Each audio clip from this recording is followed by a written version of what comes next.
First up tonight, faith leaders in Grand Rapids came together today to call for an end to the federal funding pause for SNAP. Hours later, action from the Trump administration announcing November's SNAP payments will be partially funded. News 8's Duncan McLean with the latest from Washington and perspective from those faith leaders. Duncan. Brian, Sue, today at noon, the Trump administration announced that it would comply with orders from two separate federal judges and use emergency funding to restore SNAP benefits, but elected to only approve enough funding for about half of the total typical benefits. Local leaders from a number of faith traditions are outraged and made their voices heard in Grand Rapids this morning. Our moral fiber as a nation should be tested against how we care for the most vulnerable in our community, and especially for a nation that likes to call itself a Christian nation. Faith and municipal leaders calling for common sense this morning regarding a common thread between religious traditions feeding the hungry. That we are our brother's keeper. The group announcing that they will fast until a solution is found to the federal government's SNAP funding problem. Sharing your bread with the hungry, right?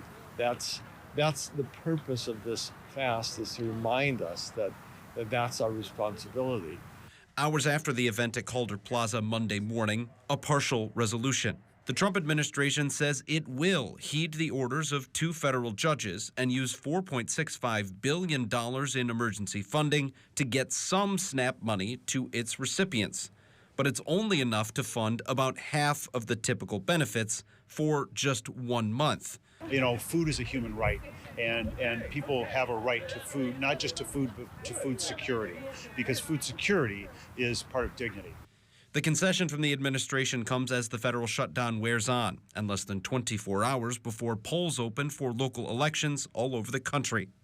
In Grand Rapids, more than $300,000 is spent on food using SNAP money every day, benefiting local businesses and farmers and keeping people fed in the process.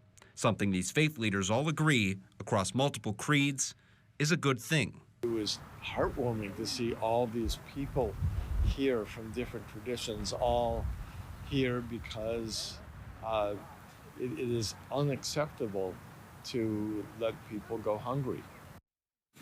As for the details on the restart of those payments, because it's a partial solution, there will have to be some recalculations for exactly how much each SNAP recipient should receive. Those will likely take until at least Wednesday to get done.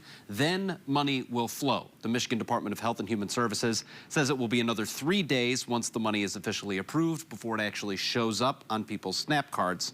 All that said, it's only enough federal money to limp the program into December. If the shutdown's still going by then, more brainstorming will be required.